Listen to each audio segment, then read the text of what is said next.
lewat 19. Nah, berikut untuk detail dari keyboardnya. Oke, bisa dilihat ya kak ya. Nah, di sini kita langsung colokkan dulu posisi keadaan mati. Nah, ini kita colokkan di sini dua kabel, yang satu kabel untuk USB dan satu untuk kabel keyboardnya. Nah, langsung nyala kak ya, bisa dilihat langsung. Nah, oke, detail bodinya sudah. Pinjelong ya kak ya, sudah saya bersihkan juga biar dipakai sama kakak langsung enak. Oke, detail bagian bawah aman, detail samping kanan. Oke, detail bagian depan. Oke, bagian kiri. Oke, terakhir di bagian belakang, bisa dilihat ke atas. Oke, aman, tidak ada masalah. RGB juga nyala semua ya kak ya, bisa dilihat lagi. Detail belakang nanti saya infokan. Oke, detek Logitech keyhub G512. Nah, langsung saja kita klik. Nah, di sini untuk RGB-nya red, green,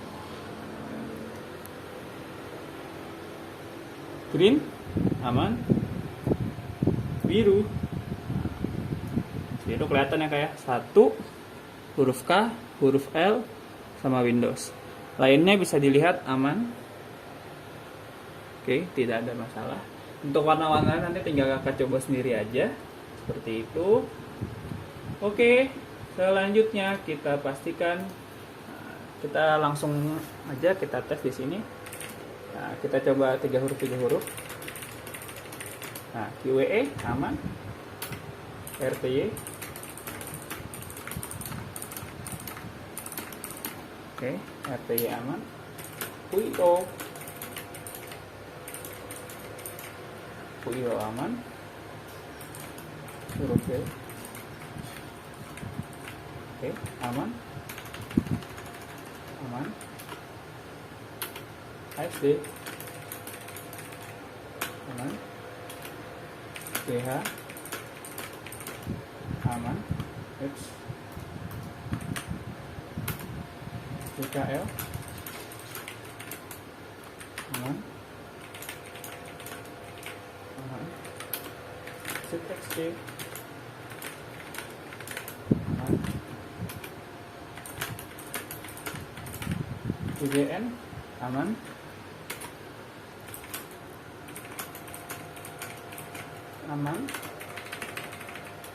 oke. Nah, untuk fungsi lainnya langsung saja kita cek di sini. Escape, F1, F2, F3, F4, F5, F6, F7, F8, F9, 10, 11, 12. Screen lock, oke.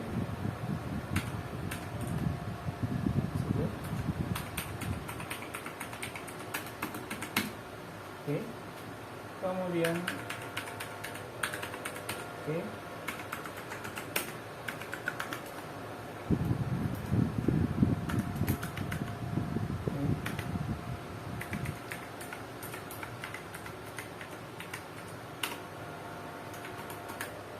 aman ya kak ya?